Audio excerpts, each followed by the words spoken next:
chik mar obila? Wan mokwongo union, wa advocate for dhano luw sheria. Derepe wasenyisogi, conductor wasenyisogi ni ung'e chike mag apaya maber.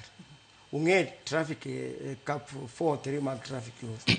Ung'e NTSA Act maber. Koro gima make sure ni kikia to wapuonjo gi mos, watimo sensitization, wapuonjo gi to magi chik monego bed ni timo nitiyo.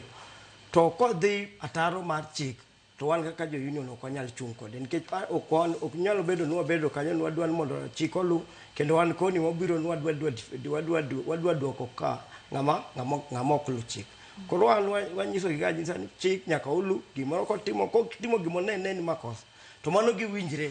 Maka kama na muma wacho ni winjre uru kapok uchopo kama ka maji ka ngama dhi ngado gino. Koro mano en gima dhi mbele, lakini gima duong' saidi koneno ni adier obila ni dwa donjre kod ahinya, to mano ego koro kuma wadonje. To mokwongo kata kwa donje ok wadhi ni koro wadhi chako neno en lweny moro wadhi ke wadhi yawo go obila. Wan wadhi nyiso gi ansa na complain osebedo kama, to waneno ka ne de bed ni time kama, to do bedo maber.